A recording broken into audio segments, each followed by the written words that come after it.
somebody brought Tom Hanks pizza, and he kind of playfully gloated. He was like, I have people that bring me pizza. And I was Yeah, like, I'm a and I'm trying superstar. to, and he's like, yeah, he's like, have some. And he like shares his pizza with me. And I was like, wow, this is a very surreal moment that Tom Hanks is sharing his pizza with Eating me. pizza with Forrest Gump.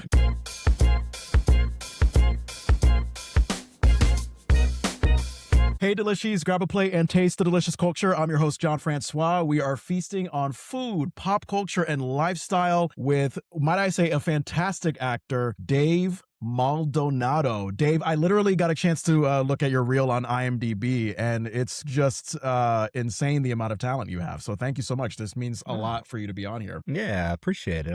That's always good to hear. So I believe you are from Louisiana, right? Correct. And I know you had mentioned in your bio when we connected on Podmatch that you had worked in the theater and film indie scene in Lafayette, Louisiana. And those are words that I never would imagine being associated together, because obviously when people think theater and indie film scene, they think like New York, LA, maybe Atlanta. But can you tell me what the theater and indie film scene in Lafayette, Louisiana is like? Well, it's in Lafayette. It's very small, very fledgling. It's, I did tons of community theater and university theater. So once I started getting into that scene, once I kind of got that bug, I started auditioning for every play, even if it was a terrible play. I just, dinner theater and goofy comedies and dramas and all that. And the indie film scene is, it's very indie. It's, it's a lot of low budget, no pay films and student films.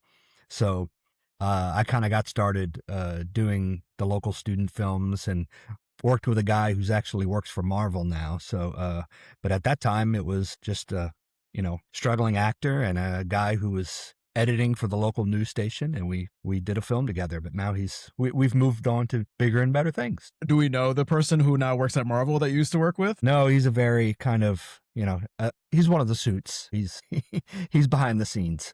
Yeah.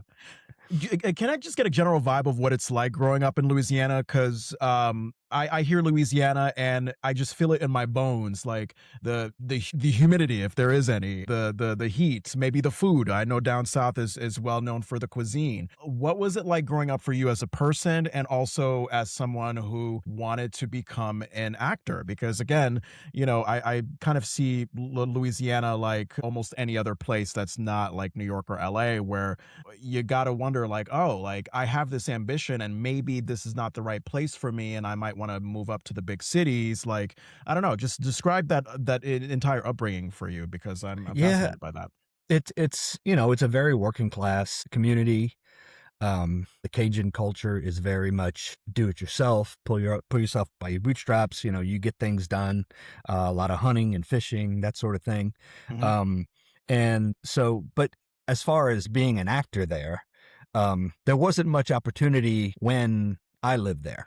I got an agent and I did a few commercials and things like that. But as far as a career in theater or film, that was the furthest thing from my mind. And I needed to leave to kind of, spread my wings and start to work consistently. And when we moved to Houston, which the humidity and the heat is just as bad as Louisiana, if not worse. Yeah. But when we moved to Houston, that's when the film industry in Louisiana really started to kind of blossom and start taking on a life of its own. So it was the absolute worst time for me to leave, but it worked. It worked out for me because Houston has a really good. It's a good place to kind of get started. You can get an agent. You can start working on indie film, a lot of corporate videos and commercials and things like that. So I kind of learned the process of how to audition, how to get an agent, how to work with casting directors and kind of build those relationships. And then at that point, that's when I started kind of tapping into the industry in Louisiana. And it's been a long, very kind of marathon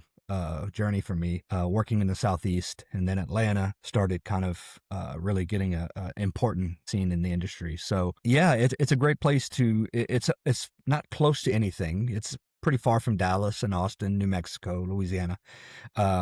But it's kind of equidistance from everything. So it still took me 4 to 6 hours to get anywhere to work. It worked out for me. You said we earlier. Who did you move to Houston with to forward your career? My wife. We actually moved for her job.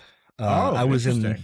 I was on my way to an industrial corporate video in Louisiana, and kind of texting my agent. And I was like kind of frustrated. I'm like, I need to be doing something more. I need to tap into these industries in different parts of the country. And she suggested, like, why don't you go to Houston? There's a pretty small industry there that you can kind of get started. I'm like, yeah, I'm gonna tell my wife that we're gonna move to Houston for my career. That's doesn't promise any success whatsoever. Yeah, I was gonna say, because that can be tough for a partner who's not in the show business industry to Yes. move with you for that sake, because it's very unstable. But it works out because you, as you mentioned, she just happened to find some work in Houston and thought it would also Yes. work for your benefit. Yeah.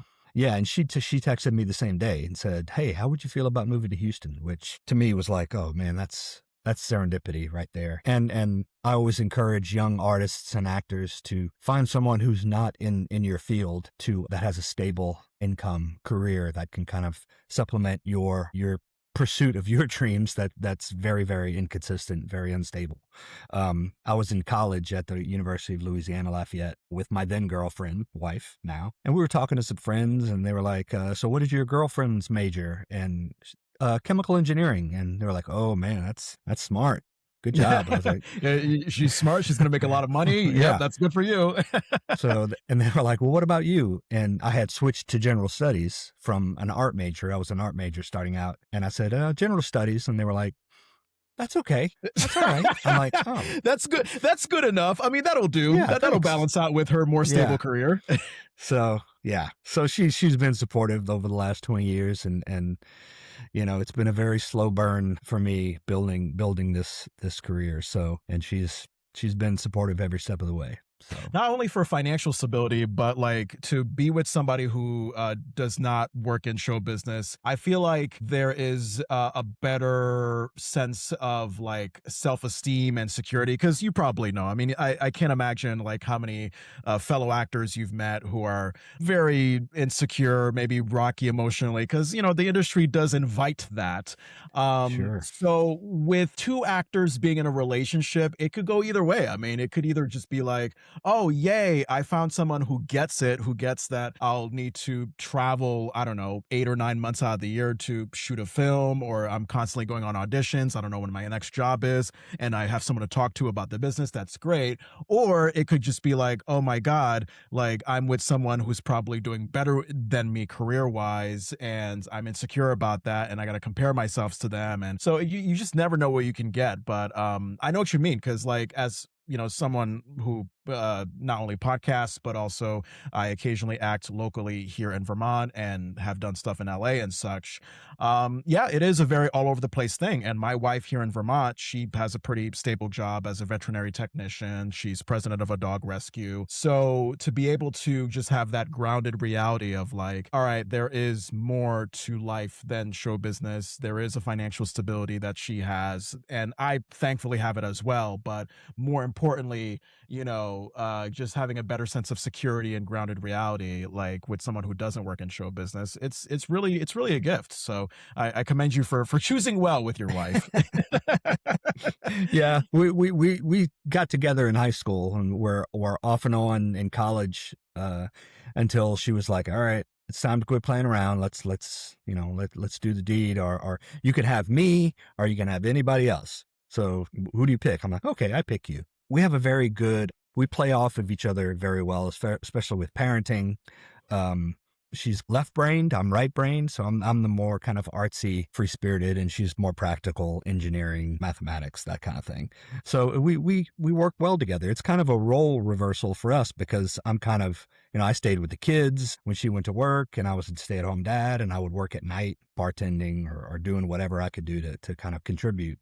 And we have different parenting styles. So, she's a little more old school, it's like rub some dirt on it, let get over it. And I'm like, well, let's talk about our feelings. Like, what's going on?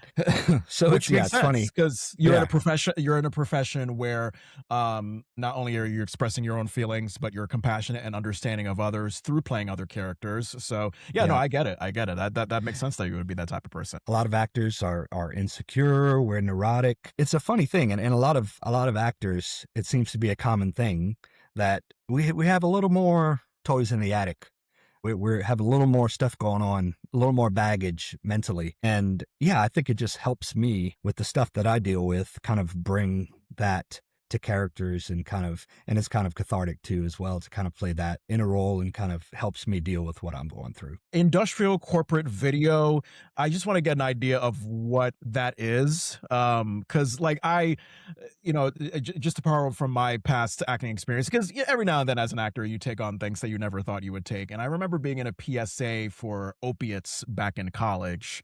So when you say industrial corporate video, I think of stuff like that, but that's probably nowhere near what you're talking about. Can you explain what the concept of it is? Yeah, it's Houston has a lot of industry here. They have a lot of oil and gas stuff. It's usually very boring, very dry stuff. Some pharmaceutical stuff. I've done voiceovers where I'm reading like 10 pages of pharmaceutical jargon, and it's not my favorite. Not my favorite thing to do. And I've done like spokesperson stuff for like here. We at our company we do and all this tech stuff that I have no idea what I'm saying. All these training videos that you watch. All these people that are in these industries. They have to watch training videos at work, and a lot of times you'll see me in those training videos. I did a run, hide, fight video, gosh, more than 20 years ago, and it's What does just a that bunch mean? of Run, hide, fight. run, What does that hide, mean? run, hide, fight is how you handle an active shooter. Oh, So yeah, so we were playing these roles of people in an office building that are having to deal with an active shooter. And what do we do? How do we handle that? I jeez. get messages all the time of people that are at work like, "Hey, I just saw you in the run, hide, fight again," and I'm sitting there with a fire extinguisher ready to hit the guy when he comes through the door. So stuff like that. But a lot more lighter material. That we do vignettes about inner office behavior. How do you handle your coworkers and to avoid lawsuits and that sort of thing. Like, this is what you do at work. This is what you don't do at work. Those are a little more fun. The spokesperson stuff where I'm looking at camera and I'm either hearing through an ear prompter all the lines that I have, which could be like 10, 15 pages worth of stuff, or Yeah. reading a teleprompter.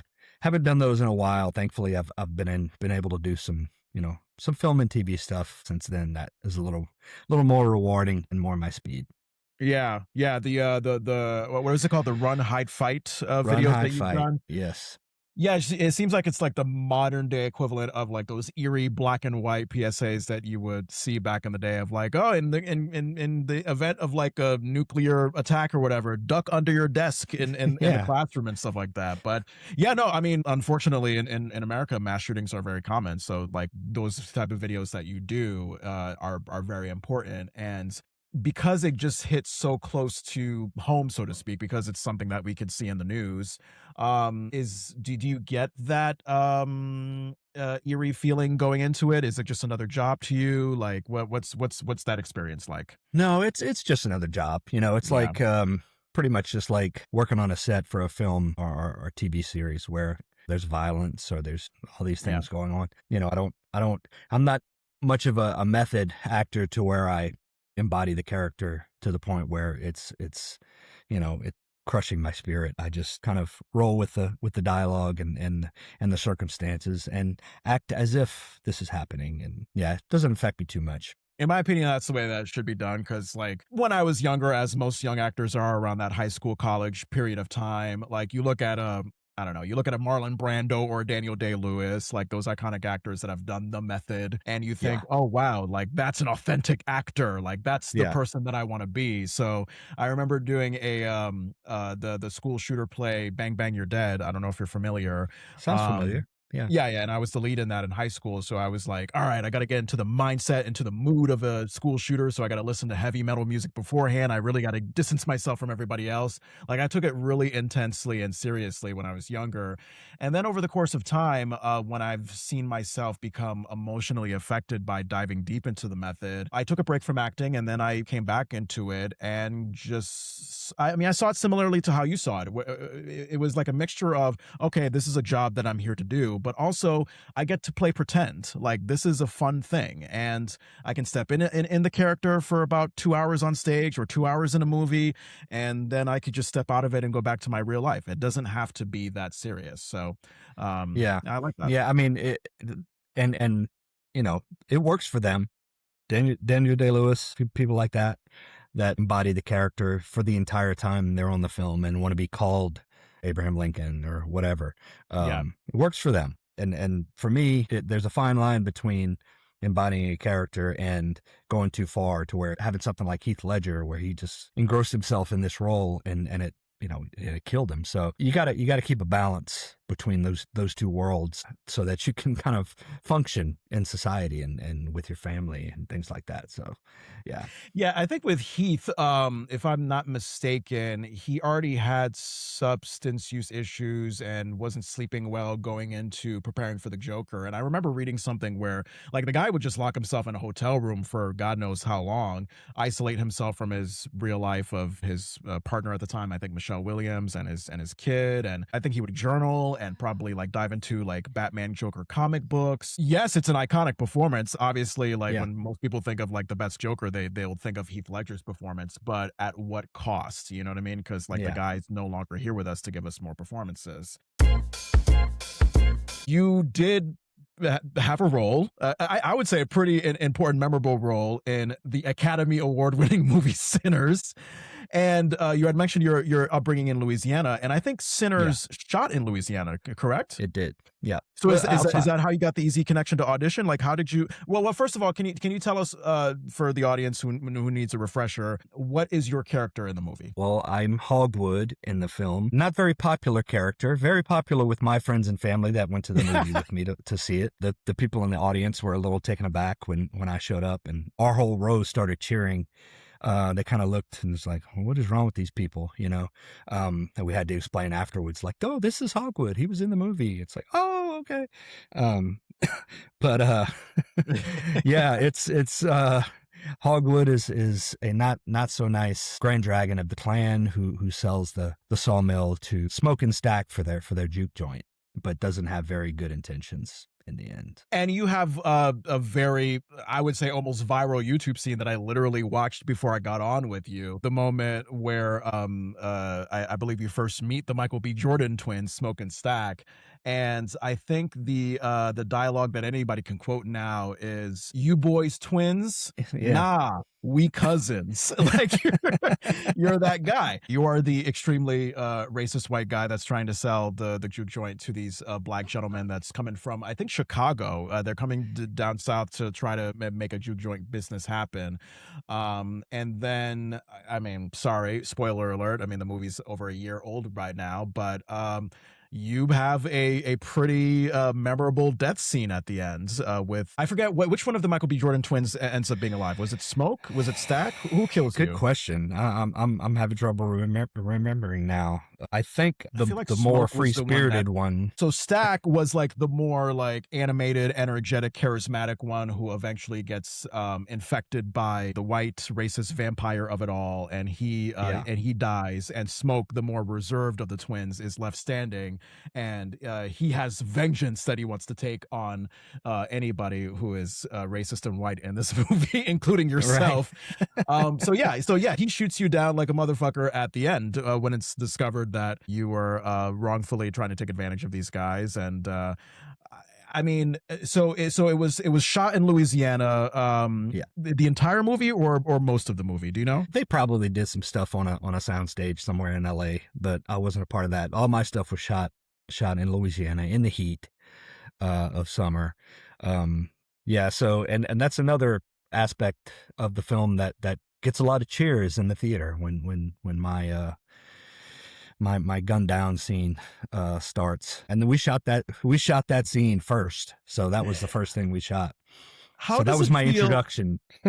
Can I ask how it feels to be in a theater and to know that your character is going to be very hated, and when you get killed, people are going to cheer? Like, are you prideful because it's like, oh, people are feeling these intense emotions about my character, that means I did my job right? Or is this or does this invoke some weird feeling of like, oh my God, I wonder if someone's going to berate me after the theater showing because they really hated my character and they think that I'm my character? And like, what does that feel like? So, I mean, sometimes audiences have a hard time distinguishing between somebody I play on a film or TV show and who I am in real life. I've gotten a little bit of some messages from people here and there. It's like, I can't believe you did that. And I'm like, that's just it's a movie. But this is awesome. I love it. I love when people cheer when I die and talk about how, oh man, you were so terrible. I was like, yes, I did my job. I did my job.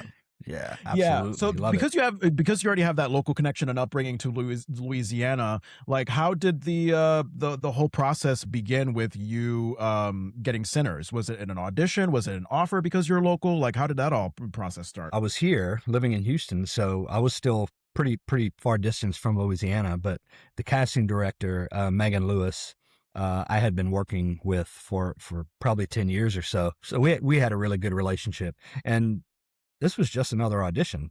To be honest with you, I get so many, and a lot of times I don't really know. I don't have time to research everything associated with the film. I get the sides, I get the scene that I'm doing, and I try to build a character within a few days and give it my best shot. And that's pretty much what happened. I think I taped. I sent a tape first. I usually do, although I don't remember. But I went to New Orleans for a callback and didn't know anything about the film. Didn't know who was starring in it. Didn't know who was directing it. None of that. I had the scene that I was doing. I prepared for that, and I went in and read for Megan Lewis and Ryan Coogler at the time, who I didn't realize was Ryan Coogler.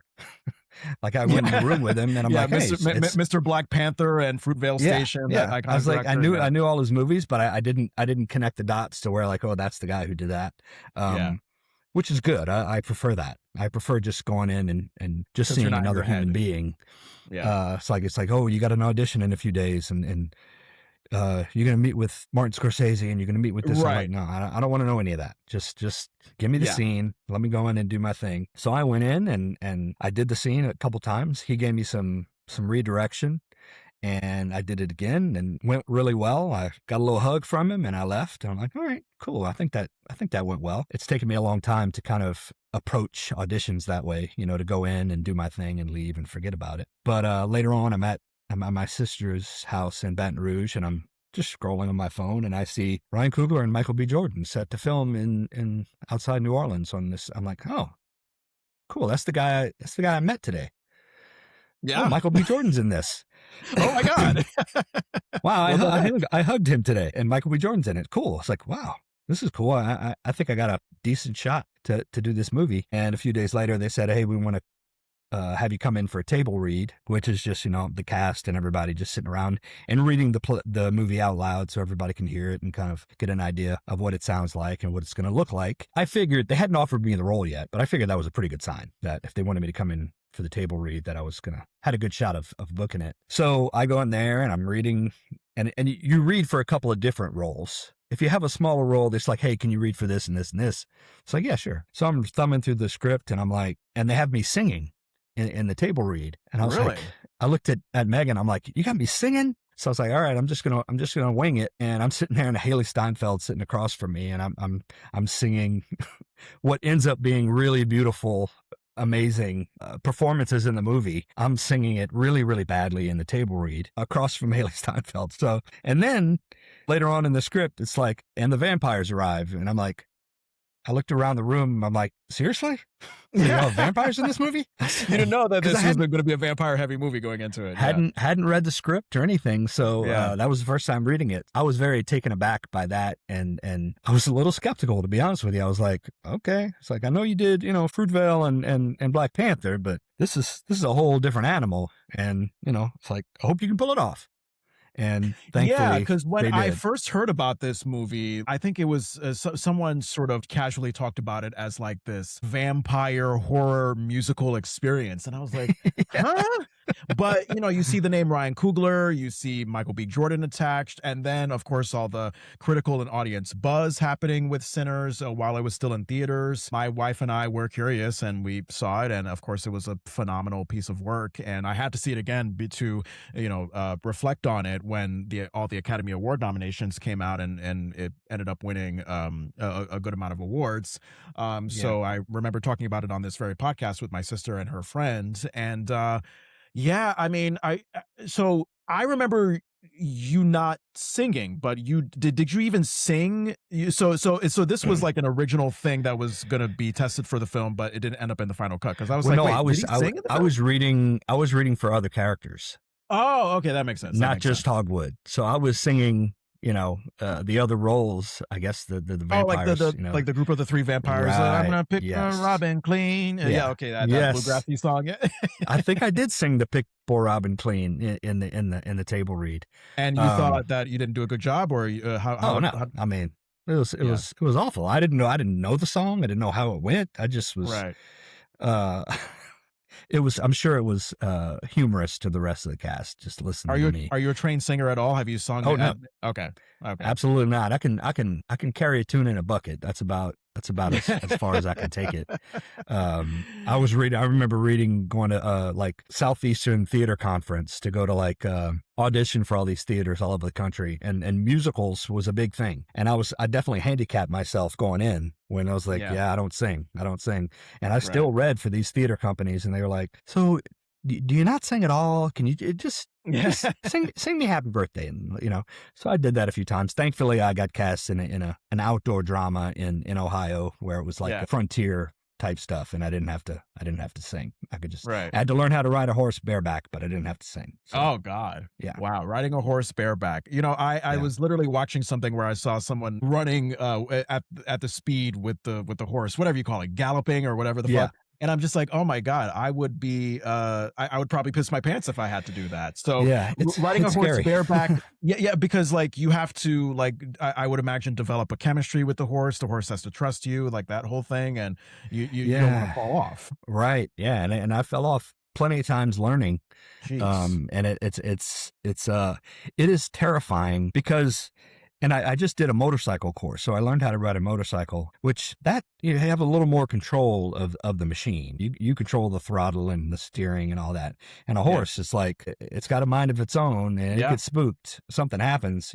I just remember when we started to get more advanced in our learning, we just stood at one opposite end of a field, and one of the trainers was like, "All right, we're going to take these horses full speed down the length of this field." And it was just like this anxiety, but this exhilaration of like, okay, it was fucking amazing. Just running, and we had to go down like a little ravine, and we were running full speed. And if I would have fell off that thing, who knows what would have happened. But we got to the end, and it was like, man, that was amazing. It's a scary thing because the older you get, I rode when I was younger, and you can handle that a little bit better when you're younger. But when you get older, man, you're high up on that horse, and the ground looks so far away. So when you fall off a horse, when you're getting up in years, it's a little harder on your body, and it's a little more scary. I would imagine. I mean, rest in peace to Christopher Reeve, but like literally anytime I think about like doing any activity on a horse, I get scared that I might end up like how he unfortunately ended up before he passed away. And it's like you got to be careful. I mean, it takes a lot of trust and patience and chemistry and with the horse. So I commend anybody who is able to get on a horse and make it happen. So I mean, I'm just kind of fascinated by how you land an audition with this giant movie because I would assume that, like, I mean, hell, looking at your IMDb and looking at your reel, like, you have racked up an impressive list of credits leading up to Sinners, and you have an agent, and based on the credits and the agent that you have, they're able to connect you with auditions for big movies like this. Um, and as you had mentioned, yeah, it was very hot. I remember talking to my sister and her best friend about the stories about how like disgustingly hot it was. Like, and I forget, like it was the Hollywood Reporter had some reference about how hot it was in New Orleans shooting that film. But when you're shooting in that kind of heat, is it just absolutely miserable, or in a way, does it add to the dramatic intensity, tension, so to speak, of the film? Like, can you talk about that? It was disgustingly hot. There was nobody coming up to me and spraying me to make sure I looked sweaty. I was sweating through multiple wardrobe changes. You always see those old movies with, they're in a club and everybody's sweating and the ceiling fan is turning really slow. It's like, Yeah. why don't these people turn the fans up high? Like, what's going on here? This is Cuba or wherever it is, because it is a miserable scene. And I also had a dip in my mouth the entire time. What does that mean? So, like tobacco, like not chewing tobacco, but like skull, like For a your dip. character, or Yes. okay, Yes. okay. So, I kind of prepared. I went and got some skull at the gas station, and I ran my lines, smoked a couple cigarettes and got that nicotine in my brain while I was running the line so that I could kind of prepare myself, because you do kind of get a head rush, and it changes you They want mentally you to and physically. they want you to smoke real tobacco for the film, or can you like get away with like fake No, tobacco? they didn't want me to do real tobacco. They actually gave me beef jerky to kind of just stick in my lip and do that. And I did the scene a couple times, and I'm like, I have this skull with me. I'm just going to do that. And they were like, okay, yeah, whatever you want to do. And I wanted it to look real. I wanted it to feel real. I wanted my spit, because he spits a couple of times.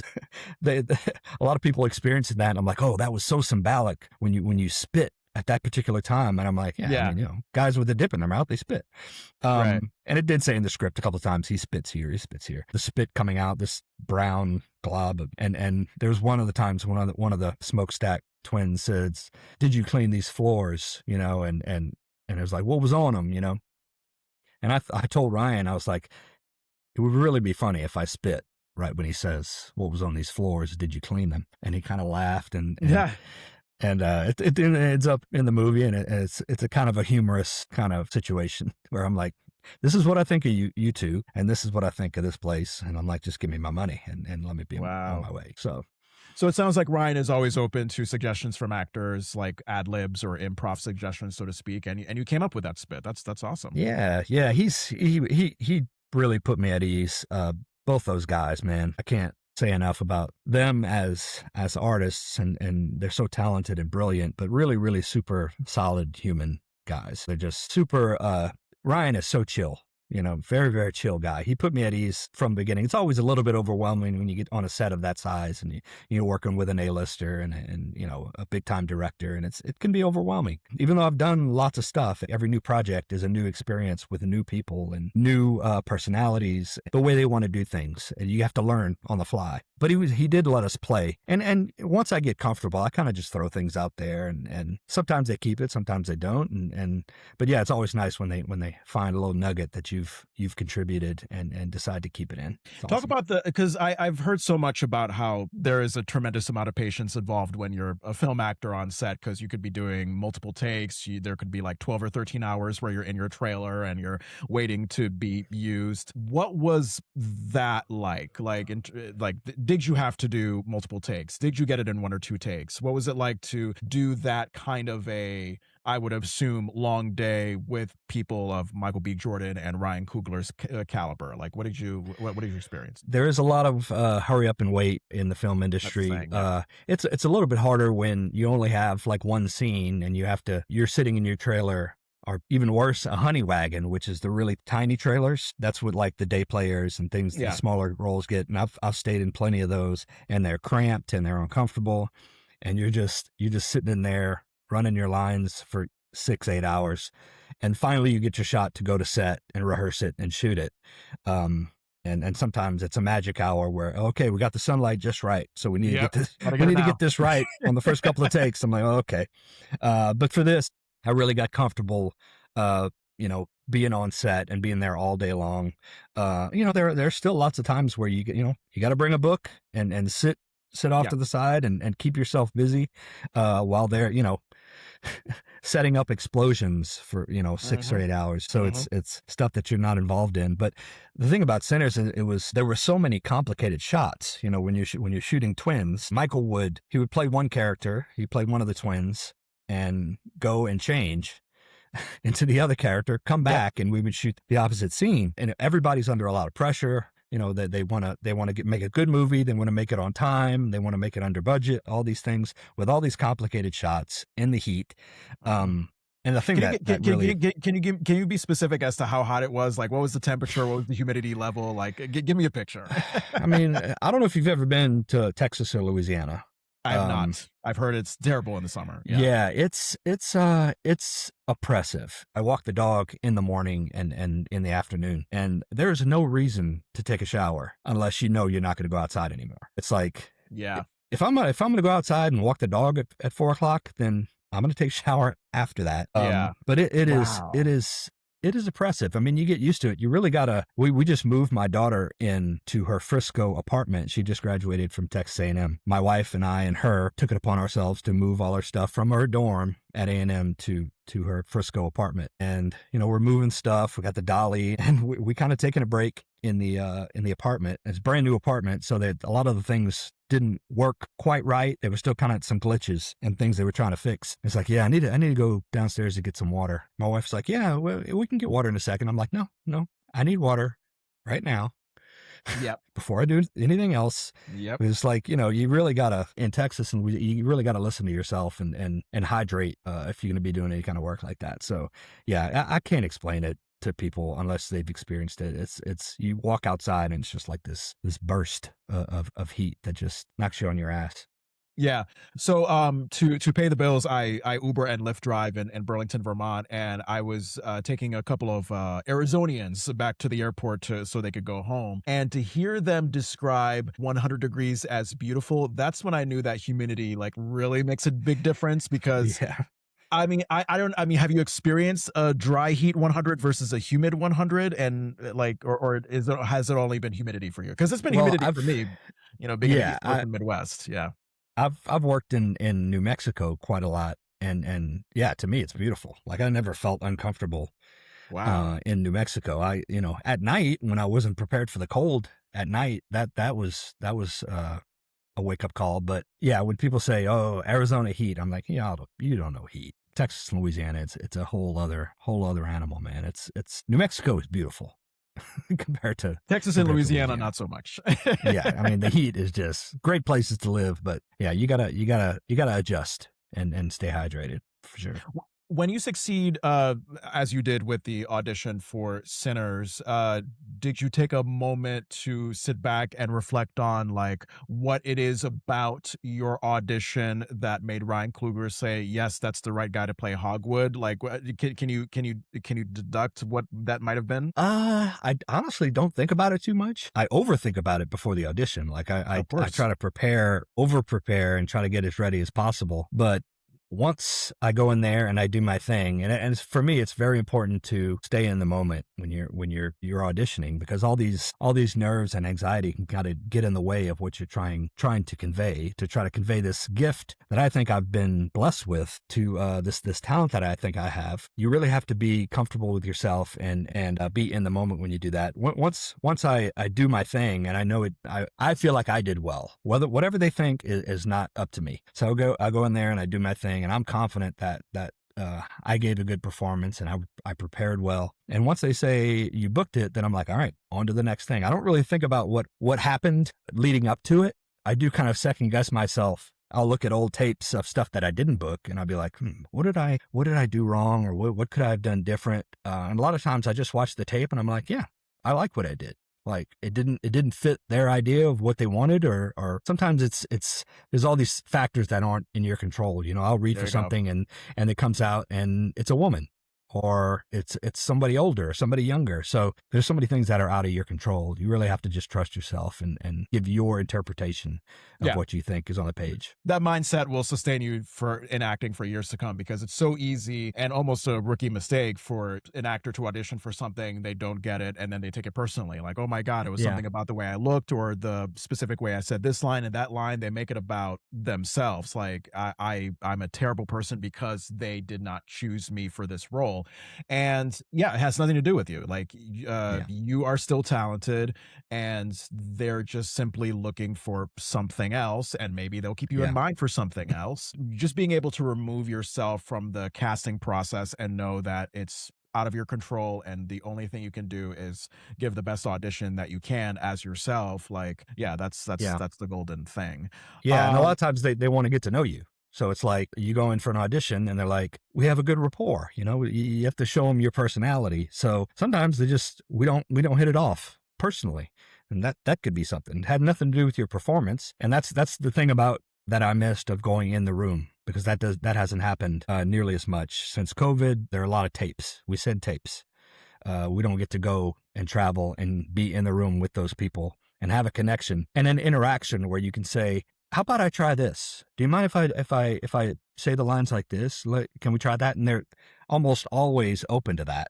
They're like, yeah. Just let's see what you think, because a lot of times they don't know what they want until it comes in and delivers something that they hadn't thought about, and that's happened to me a few times too. Tell me your reaction when Sinners got the recognition from the Academy that it did, because at first, I mean, the nominations came out and it literally broke the record. I believe it was like the most nominated film in Academy Award history. So there's that, and then there's the actual ceremony where Michael B. Jordan wins Best Actor and Ryan Coogler wins Best Original Screenplay, and I forgot there was a wonderful woman that I believe she won Best Cinematography.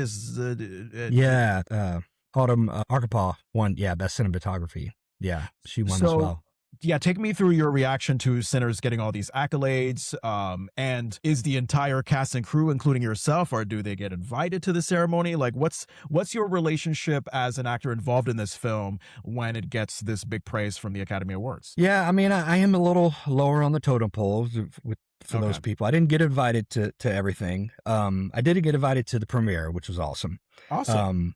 Yeah, so that was cool. When I went to the premiere in New York, it I had never been to a premiere there, and so I walked to the theater, and I'm wearing my son's cowboy boots. I had this outfit picked out to where, like, I don't want to be a pretentious kind of Hollywood guy and wear something kind of flamboyant. I'm like, hey, I'm a Texas guy. I'm gonna wear sport coats and boots, and I'm gonna be Texas chic for this thing. But I looked quite a bit different than I did when I was in the movie. I had lost, thankfully, like 20 pounds and had the goatee, and nobody knew who I was. So I show up to the premiere, and I'm like walking to the red carpet, and of course security is like guys with earpieces that look like Navy SEALs are all standing around, and I'm like, okay. And I just kind of very timidly, like, hey, I think I'm supposed to be over there. It's like, they look at me and they're like, no, you have to go over there. I'm like, okay.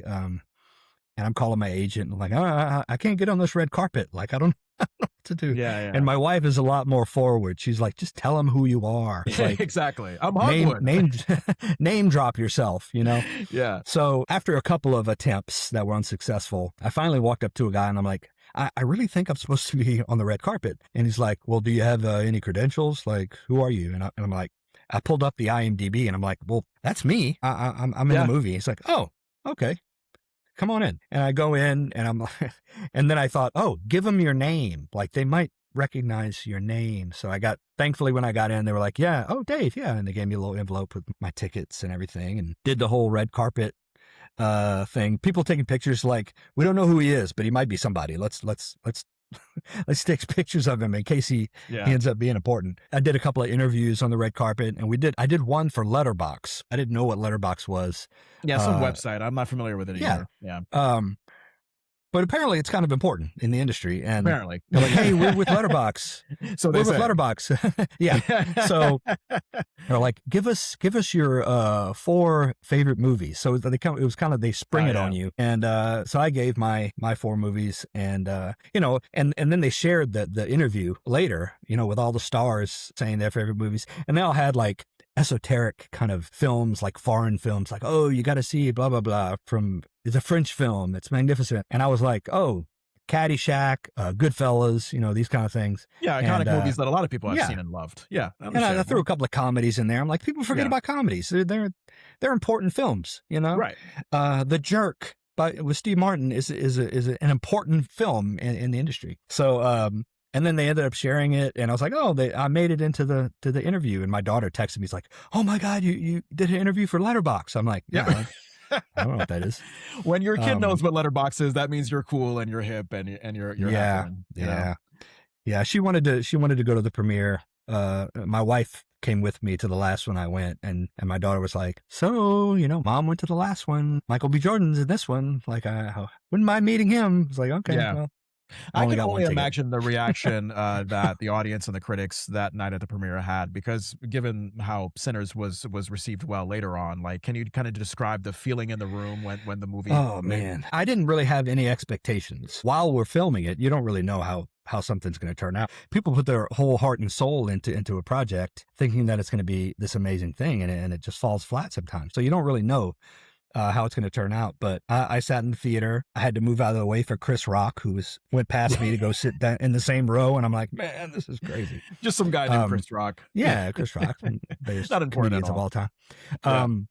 So the film starts and there's music throughout, you know, and I just found myself just kind of nodding my head and just Yeah, really getting being into it. engrossed into this film. When it was done, I felt this overwhelming sense of just pride and amazement and the sense that this is my first thought was this has never been done before. This film is so unique, so many different genres that are just molding into one another, and it's the music was incredible. Nobody has ever done a movie quite like that, and that was my first feeling. And I knew then that, like, yeah, I think it's going to be busy during award season. I had that feeling in the pit of my stomach, and I knew it was going to be something special, and I was right. It's, you know, record number of nominations, and yeah, just couldn't be prouder, man. The show Your Honor, because you were in that, the drama with Bryan Cranston, where he's the judge that does very illegal, non-judge-like things. Yes. Talk about your experience with that and what role you played, because my wife and I were big fans of that show. Yeah, played another not so nice, somewhat racist guy, law enforcement. The funny thing about that is I had read for Breaking Bad more times than I could count. You know, people say that. They're like, oh, more times than I can count. I lost track of how many times I read for Breaking Bad and never booked it. Came close a couple times. Yeah, that's another Bryan Cranston show. What did you read for? What characters? Oh, like, yeah, tons of characters. I don't, you know, wow. Small roles, day players, bigger roles, and it didn't work out. So that was like my white whale, and I was like, oh, well, I guess it's not going to happen. And right after that, I read for a movie called Trumbo.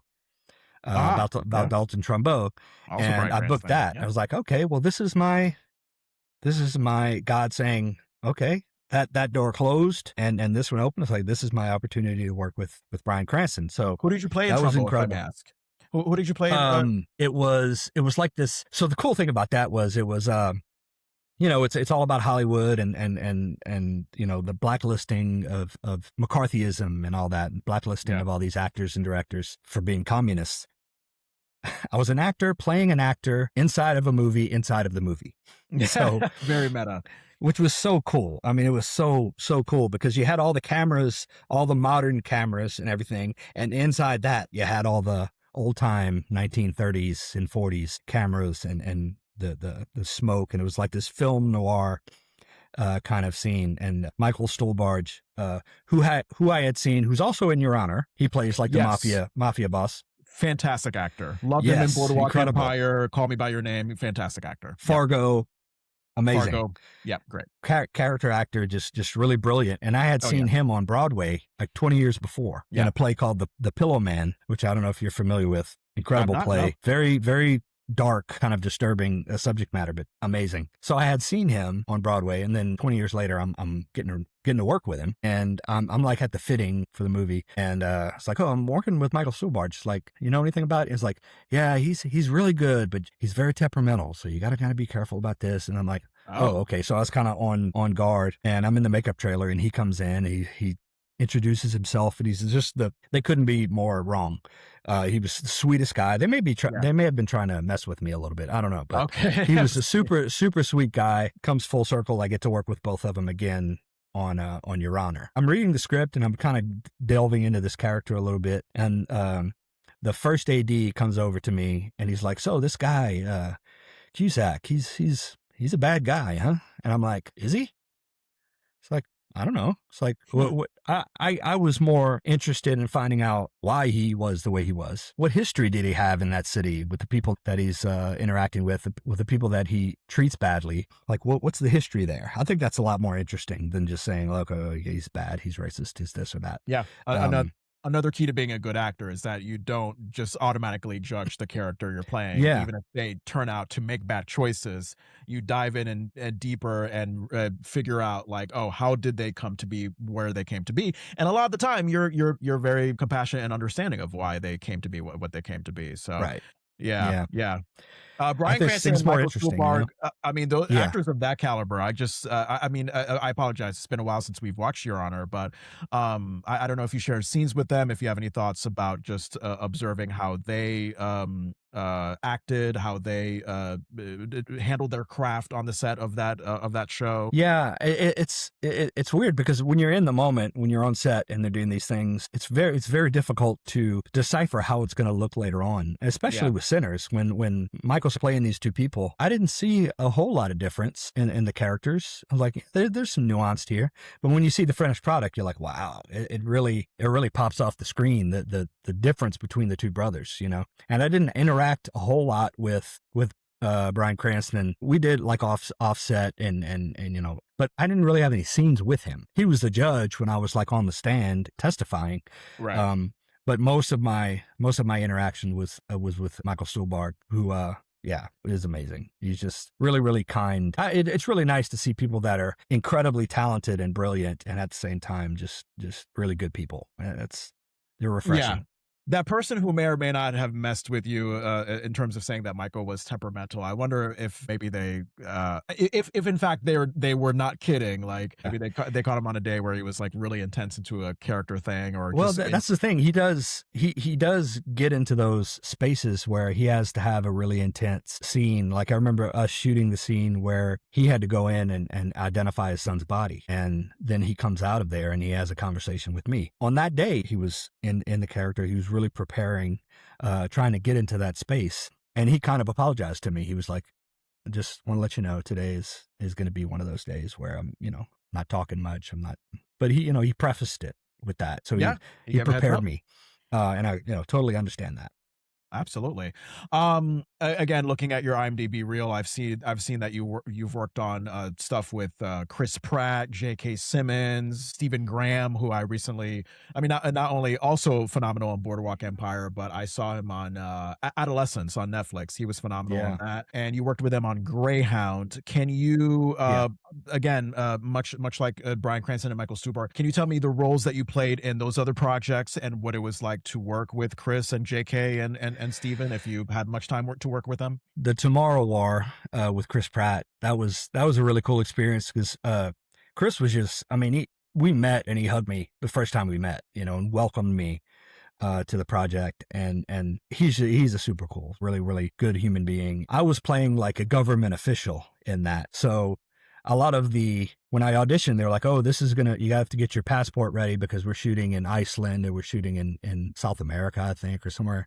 I was like, oh, cool. I get to go to all these places and film. Didn't get to go to any of those places because I'm the guy in the government building. So all of my stuff was done, you know, on a soundstage or in a Air Force base when I'm kind of addressing the group as a whole. So I was kind of disappointed in that. Like all these guys are going off to Iceland and they're building these relationships and fighting aliens and you know, going to these little pubs in Iceland and just kind of having a good time. And I'm like, yeah, would like to be in Iceland, you know, that's all right.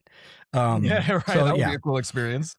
Yeah. So, but let's see, what was the other movie you asked about? So that was with Chris Pratt and then J.K. Simmons and Stephen Graham. J.K. Simmons.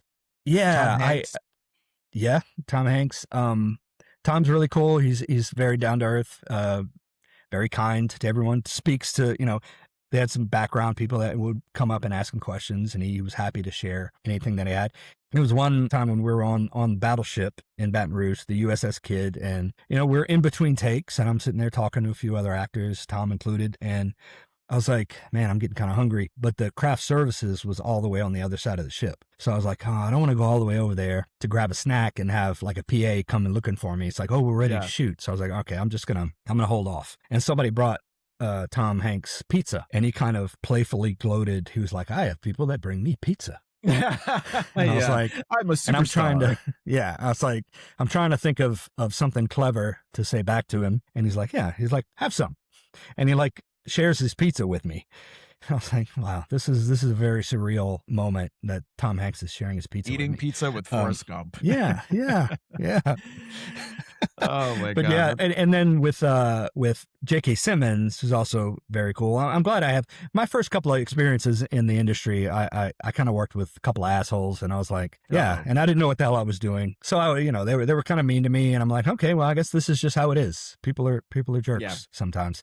But I find that hasn't been the case. Most people are very, very nice, treat you with kindness and respect. And I worked with J.K. Simmons on a movie called National Champions, which is about college football, which I was like, oh, I'm a huge college football fan. And I played one of the suits that is dealing with this bowl game and we have this meeting with J.K. Simmons. And I also got to do some improv in that as well, which that was a lot of fun. And worked with Dave Koechner, who is the cowboy in the Ron Burgundy movies.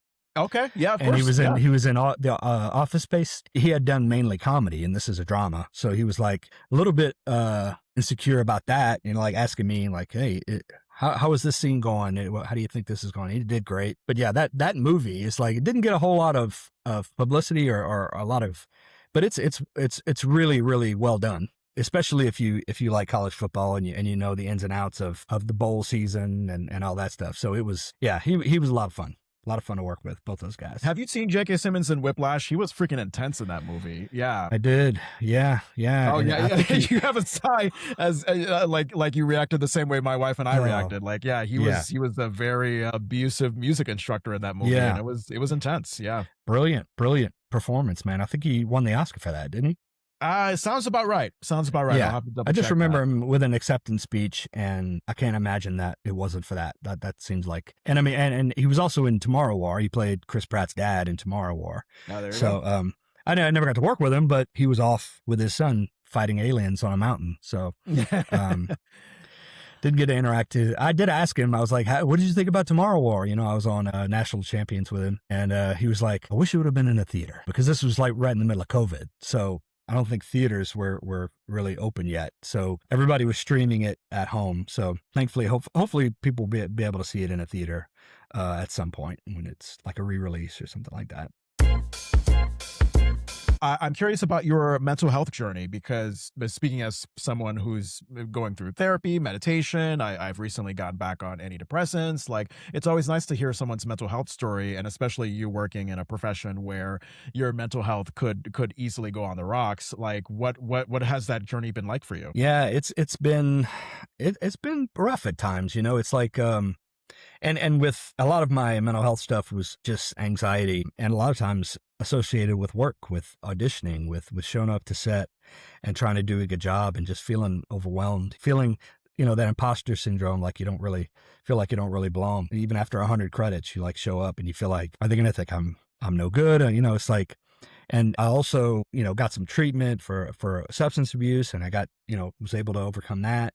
And that was not helping mental health at all. It eases that anxiety and that depression in the moment, but just comes back the next day much worse. So really, so you did like sort of a rehab program, and it just wasn't long term in terms of oh yeah, it was definitely helpful. When you're in the middle of it, when you're suffering from addiction, or if you're using alcohol or something to numb that anxiety or that, to feel comfortable, the next day it just comes back worse. So right. It's really takes a long time to kind of train your mind and train your spirit to kind of adapt to those things. It's taken a long time for me to get to the point where I'm not overcome with nerves and anxiety when I go in for an audition or to go on set, and just to really trust myself and not do it for anybody else, just to go in there and present what I prepared with confidence and security, that I know that I have a gift that I want to present to you. You can do with it whatever you want, and leave there and knowing that I did my job in that particular situation. So, but yeah, it's taken me 20 years to get to that point. So, a lot of people, quit before that breakthrough happens. So I'm thankful that I stuck with it. I'm thankful that you stuck with it too, and that you're here today to talk about it. Let's get to the 3 delicious questions that I ask all my guests. First off, what is a delicious meal that you've had lately, Dave? I put some thought into this. Okay, good. Because I am from South Louisiana. I love all that food. I'm very hesitant to pick something from there because I'm so familiar with it all that it's like, oh yeah, I can do that anytime. But my wife cooks me, if it's for my birthday or for Father's Day, she cooks me. She always asks me what I want. It's like, oh, what do you want me to cook? And I always come back to the same dish, which is chicken and sausage spaghetti. Oh, so I feel like that's something that my mom made during my childhood. Tell me more about that. It's so good.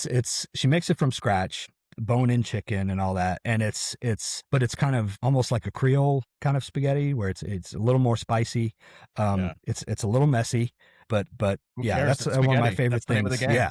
Yeah, one of my favorite dishes that she cooks. So that's kind of my fallback when she asks me what I want to eat. So I had that for a few days after Father's Day. Yeah. Oh God, it's so good. I've been trying to get my wife to make spaghetti with hot dogs. You kind of like what you see on Lady and the Tramp, because that's something that my mom used to make a lot in my childhood back in Connecticut. I'm here in Vermont right now with my wife, and her only reason for not making it is because spaghetti doesn't work well as leftovers because it gets all tangled up and I'm like, oh my God, stop it! It's not Yeah. about you.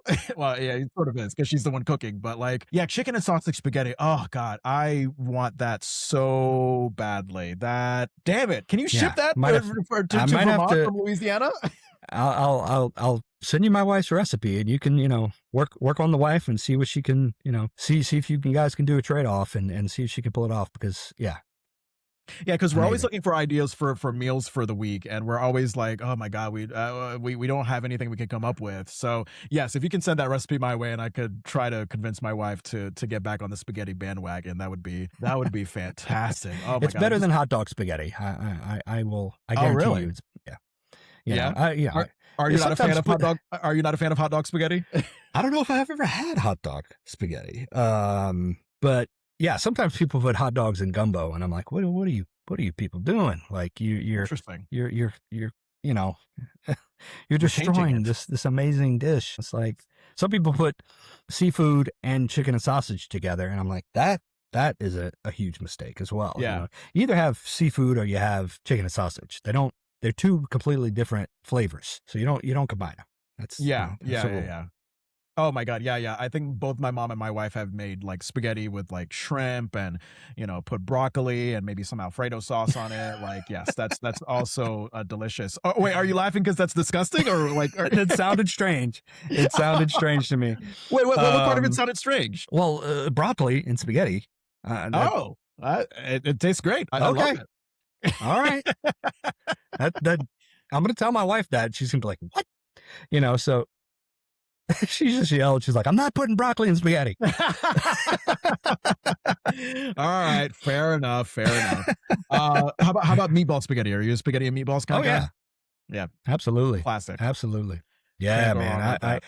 I mix the ground meat and get we have HEB is a grocery store here that has the meatballs already seasoned and made. And my wife did the homemade meatballs because my mom used to make homemade meatballs when I was a kid. And, that to me, and I always think of that Goodfellas scene where he's like, the meatballs, he's like, how many different kinds of meat do you have in the meatballs? And he's like, oh, we got veal, we got pork, we got this, and he's got all this meat, all these different meats in the meatballs. Oh, yeah, love it.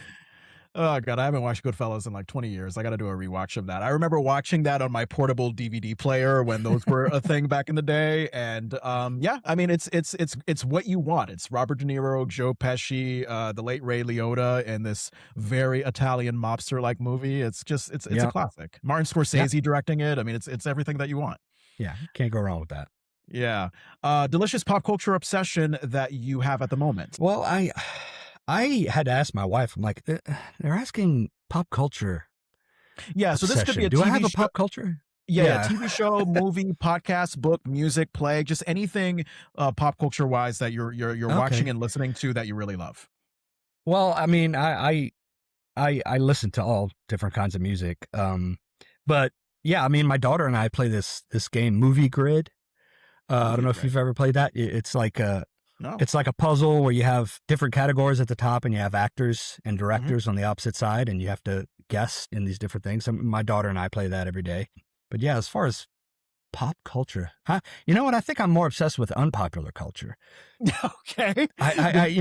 Whatever's not, whatever the rest of the world doesn't care about or the mainstream media, I just like, I'm whatever's weird, esoteric kind of cultural phenomenon. That's, I really like metal music and dark. I don't like horror movies, even though I just did say even though you were in the most iconic horror movie of all time recently. It's that was the first horror movie I'd seen in a long time.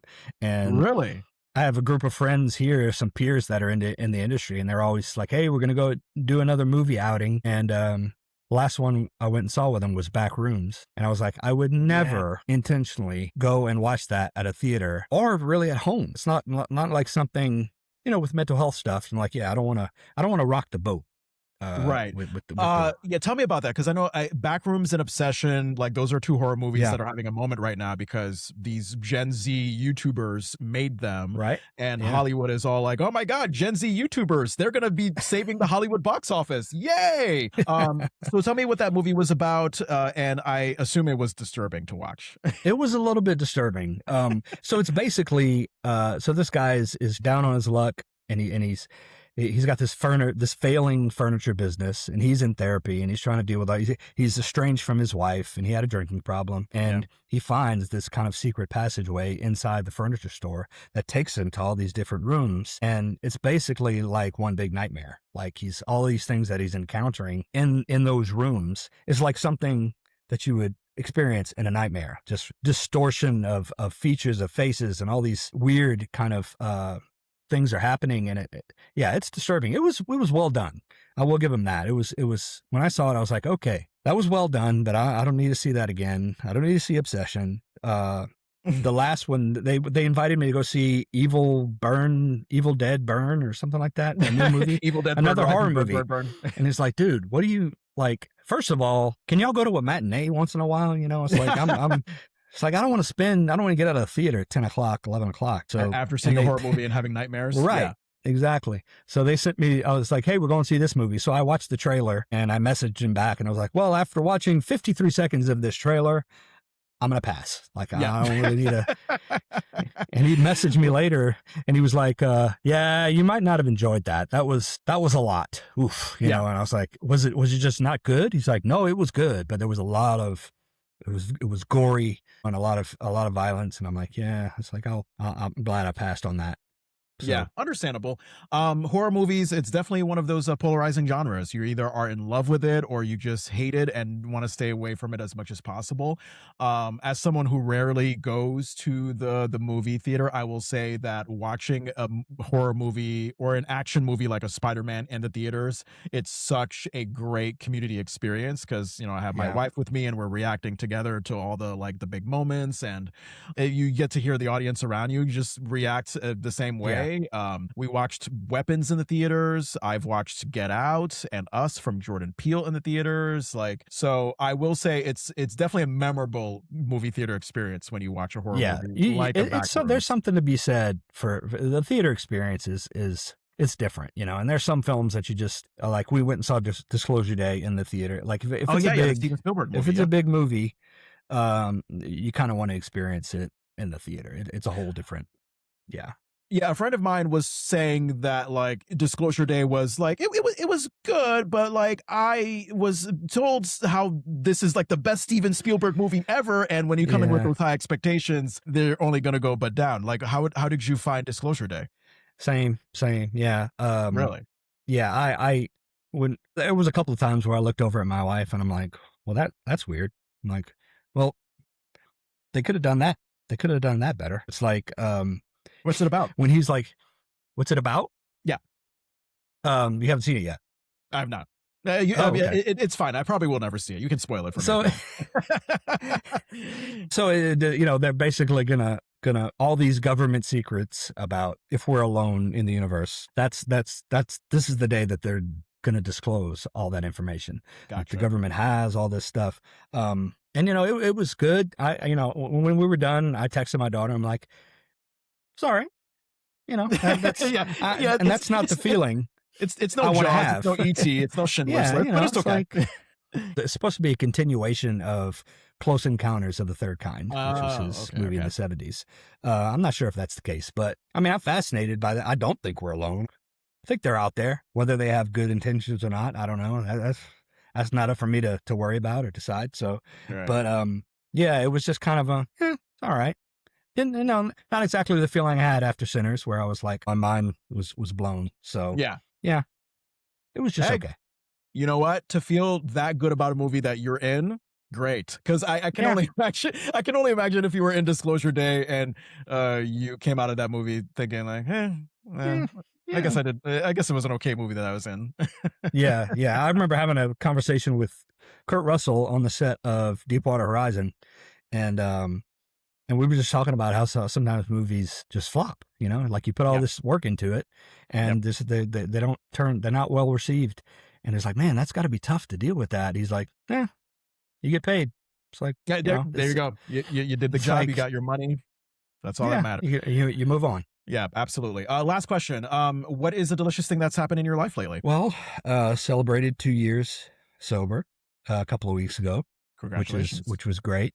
Um, my daughter graduated from A&M. We moved her to college. So yeah, and I'm just happy and thankful to be doing what I love, and sometimes barely getting by, but still succeeding to a certain Right. level, and it's not a lot of people find that. I found it pretty late, but I'm thankful I found it eventually, and I'm able to do something I love that I think I'm good at, and make a decent living at it. So yeah.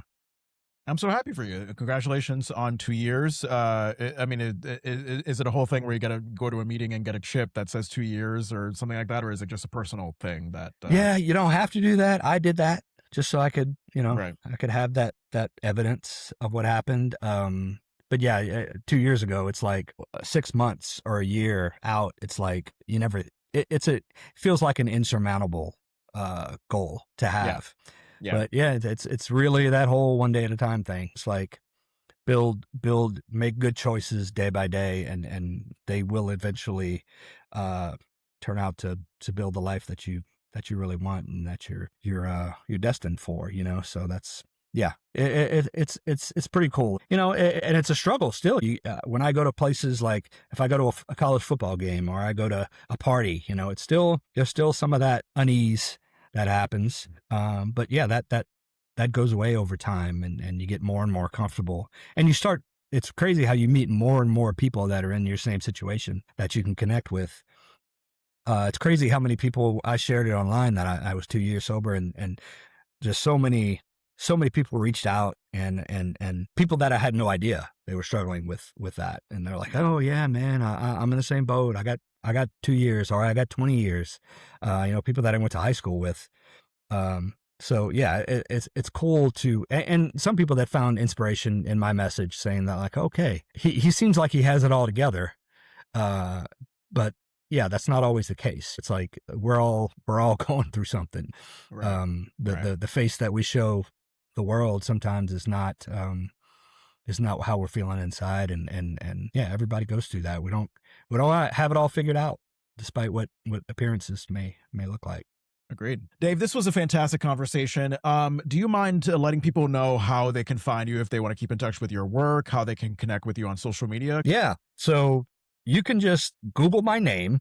Okay. With Instagram, Facebook, IMDb.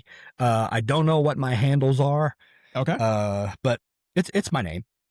So wait, do you handle your social media personally, or do you have a team that does that for you? I do. I wish I had a team, because I'm not as proficient or disciplined about it. It's you're supposed to post like either every day or 3 or 4 times a week, and for me, I post when I have something exciting, or I have something I want to share. As you should. And I think a lot of people on social media post just to post, and have to have some traction, and that's kind of one of my pet peeves. I like to share stuff when I think it's worth sharing, instead of just something mundane or goofy. Well, now that monetization has been brought into it, that is probably a big reason why a lot of people feel the pressure to post every day, or a few hours, several hours every day, because it's like, not only do they want to be relevant or have a popularity with their audience, but oh my God, I can get paid for all the engagement that, like, it just, when you put monetization into it, there are some serious social media addicts out there because of that. Yeah. And I get it, and I understand, people gotta pay the rent, and Yep. I still haven't figured that out. I don't know how to monetize. I looked into it, and I'm like, you have to like, so what kind of business are you? And are you a, Yeah. all this, And you I'm have to like, have yeah, like I don't a know. certain amount of followers, and it's a whole Yeah. criteria thing. I mean, Yeah. I did qualify for monetization on my Facebook, but it's just hilarious when I look at my Facebook and I'm like, oh my God, like for all the posts that I put up, I've made like $1.29. Now I feel like one of those Orange is the New Black actors that unfortunately got their tiny residual checks that they thankfully went on strike for a few years ago. So Yeah. Yeah. I get those too. I get those, a stack of residuals that amounts to like $4 or. what's the smallest residual check that you got? Like, what's the smallest Well, I amount? mean, I just got a couple. I had one that was a decent sized check, but my other 2 checks, one was for a penny and one was for 2 cents. Jesus And I'm like, Christ. and they went through the trouble of printing it out, putting it in an envelope and sending it to me. And I remember going to the bank. I'm like, well, I don't know what else to do with this check other than deposit it. And I'm like talking to the teller. I'm like, yeah, there's a penny and I'd like the penny and the other 2 cents in cash, if that's okay. Yeah. I need some spending money. Oh God. Yeah. If you were going to a bank in like 1825, sure, deposit a penny. Yeah. It would be worth something. But Nice nowadays, little nest egg. yeah, nowadays, especially, I think they stopped making the penny. The penny is not even a thing that's made anymore. Like that's another thing. Are you allowed to say what the project was that you got a penny residual for? I don't remember, to be honest with all you. right, no worries. My wife, it drives her crazy because she's the one who handles our taxes. Yep. She has to handle all the W-2s from all these different companies. Oh. And it's a lot more complicated. Most people hire somebody for that, but yeah, she has to go through all the residuals and see where it was from. And when I have to pay my commission, we have to like go through every residual, and I have 2 agents. I have one in Texas and one in Louisiana. So she's like, who did you do this for? Was this a Texas agent or what was this? And then sometimes like, I don't remember which that was 10 years ago. So, it's nice, even though they're small, it's nice to get a check from 10, 15 years ago. When you say you have to pay your commission, what do you mean by that? So your agent. So they take either 10 or 15%. Yeah. 10%. Yeah. It's still 10%, right? Yes. Yeah. Yeah. This was great. Thank you so much. And for the audience listening and watching, as always, follow The Delicious Culture wherever you get your podcasts, SiriusXM, iHeart, Amazon, Apple, Spotify, we're everywhere. If you like the podcast, please rate and review on Apple and Spotify. It really helps others find it. Email thedeliciousculture@gmail.com for feedback. Follow us on Instagram and TikTok at The Delicious Culture. You can subscribe to us on YouTube at The Delicious Culture, Jon Francois. And until next time, for all of you out there, let deliciousness ring.